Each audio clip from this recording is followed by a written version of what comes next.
Alors durant mon stage de plombier chauffagiste, j'interviens avec un collègue chez un locataire pour lui remplacer un radiateur acier. Alors je ne me souviens plus du motif, c'est-à-dire que je ne sais plus si c'était parce que le radiateur était percé ou si parce que le radiateur ne chauffait pas parce qu'il était emboué. Donc nous on a un ordre de travail qui est de remplacer ce radiateur. Alors ce radiateur est moins courant que les autres car comme on peut le voir sur la photo, les deux raccordements, donc l'aller et le retour, se font directement sous le radiateur.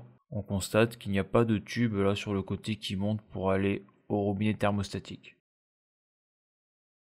Donc là on peut voir les deux PE qui sortent du plancher là, ils vont sur des T de réglage, donc l'aller et le retour. Donc sur les deux tuyaux il y en a un qui va jusqu'en haut, qui va jusqu'au robinet thermostatique mais il passe à l'intérieur du radiateur. Donc bien sûr le tuyau qui monte c'est celui-là qui va aller sur le robinet thermostatique et c'est bien sûr l'aller chauffage. Et là on peut voir qu'il y a un robinet de vidange sur ce radiateur là. Donc là on voit là, on voit pas trop mais on voit qu'il y a quelque chose ici. Et donc il y a un des deux tuyaux qui descend là. Donc ce qui est bien c'est que le tuyau ne passe pas sur le côté là, donc on le voit pas, il est caché dans le radiateur. Car comme ça, la première fois qu'on voit ce radiateur là, on pourrait croire que c'est un radiateur donc raccordé en monotube, mais non, ce n'est pas le cas. C'est bien un radiateur pour un circuit bitube. Donc on va mettre ce radiateur là, donc ça c'est le nouveau radiateur, donc c'est un FIDI Metal Regan H, donc je crois que c'est 3000. Il fait 36 kg et bien sûr il est au deuxième étage d'une maison. Donc on va enlever ce radiateur là, donc pour ça bien sûr on va faire comme d'habitude, hein, donc on va arrêter le chauffage de la chaudière murale, on va dépressuriser le réseau, donc soit on le fait de la chaudière murale si on a la vanne, si on peut, ou sinon on le fait directement ici, vu que là on a un robinet de vidange, en plus on est au dernier étage, donc on va vider l'eau dans une bassine. Dans ce type de radiateur là il n'y a pas beaucoup d'eau, et après on va donc déraccorder hydrauliquement le radiateur pour pouvoir l'enlever.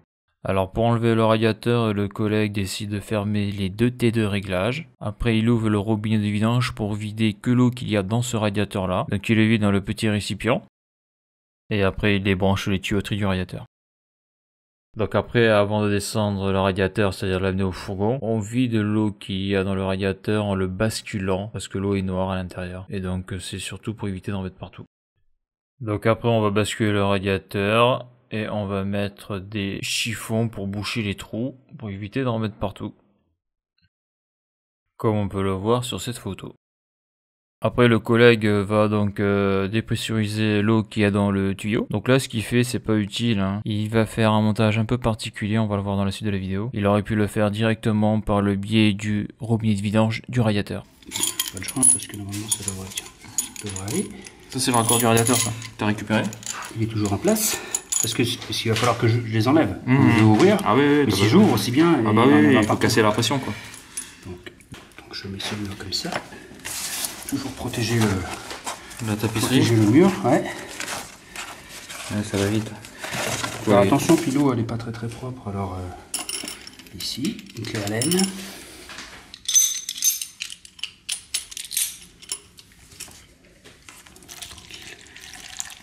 Voilà, comme ça tu vides proprement ton truc. D'accord. Ah, je pensais que tu voulais l'utiliser moi pour le montage, non c'était pour vider. Il faut qu'on enlève.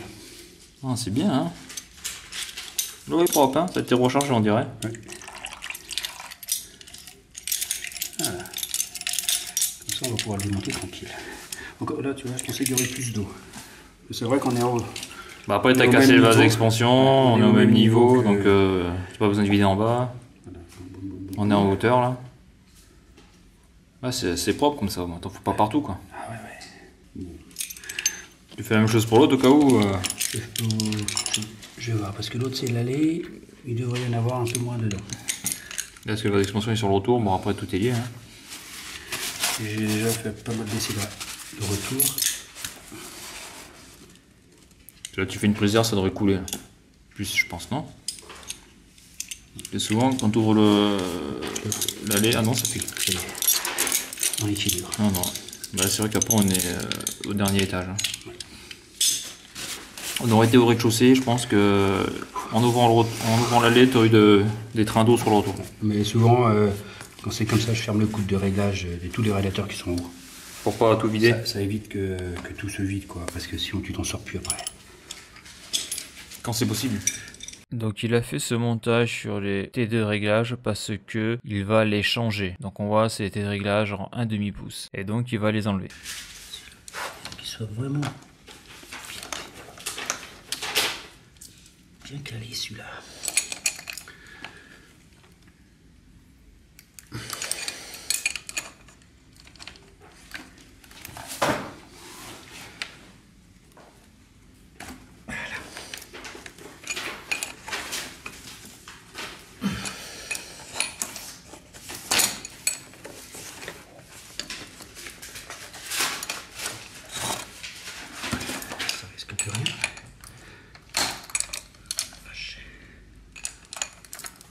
Faut surtout.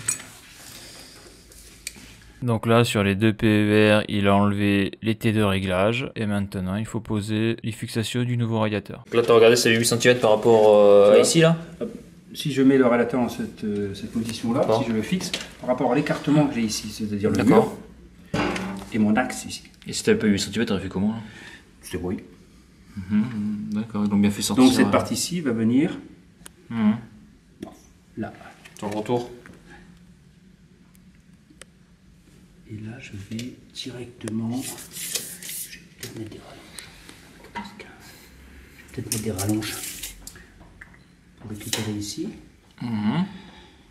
On va voir. Donc là, on peut voir que le collègue a fixé les fixations du radiateur sous le mur. Donc il y a deux déports possibles pour ce type de fixation là. Donc il prend le déport qui va l'arranger le plus, c'est-à-dire par rapport au raccordement du nouveau radiateur. Comme on peut le voir, les PER sortent à 3 cm du mur. Donc il faut se débrouiller pour que ça tombe au plus juste, c'est-à-dire au plus simple, pour faire le raccordement. Donc là, le collègue avec qui je suis en stage est quand même assez bien équipé au niveau de l'électroportatif, parce que c'est un nouvel arrivant et donc c'est une création de poste. Et souvent, lorsque l'on est embauché dans une entreprise dans une création de poste, eh bien l'entreprise est obligée d'acheter du nouveau matériel vu que c'est une création de poste et que l'entreprise veut que le salarié soit autonome sur son poste. Il lui faut donc du matos individuel. Et donc là, on peut voir qu'il est au niveau de l'électroportatif, il travaille avec un perfo sur batterie récent. Pour le cintrage, on voit qu'ils lui ont acheté une cintreuse électrique et qui est sur batterie car l'ancienne génération est sur secteur. Donc c'est une Virax Oro Stem 2. On peut dire que c'est un petit chanceux. Par contre,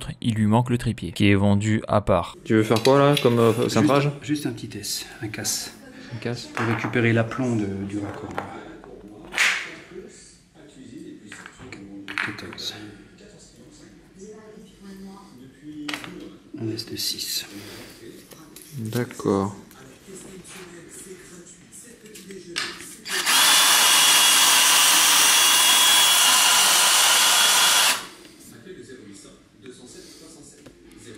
cm. 14 et on cintrage de 50 on dirait. 50 mm sur le 14. T'as pris ta cote d'Oahu là? Axe ici. Axe là. D'accord. Parallèle comme ça. Parallèle au tube. D'accord. Il est pas mal hein. Alors après avoir fait le façonnage de sa pièce, il va braser le GCU 243 mâle droit. A noter que les plombiers appellent ça aussi une boîte à souder.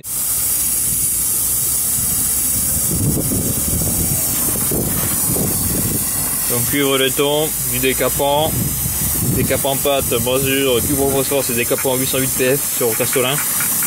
ATG gaz, donc en plus il sert pour le gaz celui-là. Chauffer un peu plus le cuivre que le laiton. Ouais. Parce que les cuivres font un peu plus tard que le laiton. Si tu chauffes à égale température, le laiton il va commencer à fondre. Putain, mais tu soudes à l'argent là? Non. Tu vois de l'argent là? Non. Je trouve que c'est vachement liquide. Ça combine quoi. Ouais, tout petit atelier. Mais quand je récupère, j'ai un étau qui est dans mon camion que j'avais démonté. Que je récupère. Parce que même s'il n'est pas fixé, ça sert toujours de. Ça sert toujours. Parce que là, on a mis. Surtout qu'on n'a pas des grands. Là t'as mis décapant donc sur cuivre, raccord en laiton, et là après tu brases.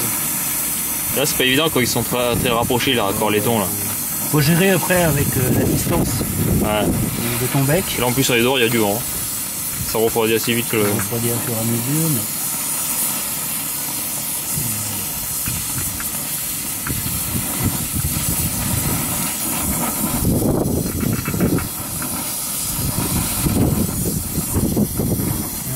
bien le chauffer. Voilà.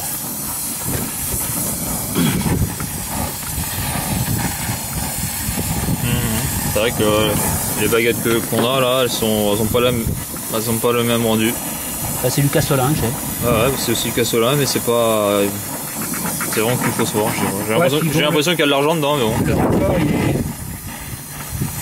Le raccord est neuf, le tube est neuf. Ouais, tout est neuf. Ouais. Tout est propre, donc ça joue quand même pas mal.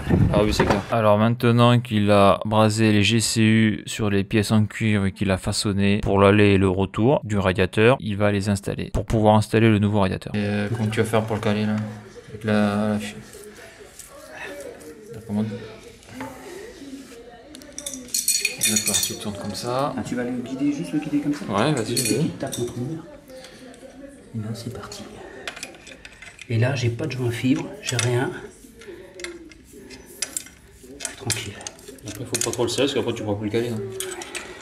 C'est là où Là, je vais être pas mal. faut ajuster quoi. Le contre le mur, tout petit peu. Pas mal. C'est bien. Moi, je l'aurais fait en apparent de l'autre côté, toi, tu le mets derrière le radiateur, c'est mieux. Je planque tous les tuyaux. Non, mais t'as raison. Je trouve qu'un tuyau, c'est pas tellement joli. Donc là, en plus, tu le recules pour pouvoir un peu le travailler. Exactement. C'est juste un casse, hein, donc il n'y a pas de... Ouais. Voilà, s'il passe juste derrière le radiateur, c'est bon. Et celui-ci, pareil. Et là, tu mets pas de fixation là. Mais je pourrais pas parce qu'en fait, je suis complètement derrière le radiateur. T'es derrière le radiateur. C'est vraiment...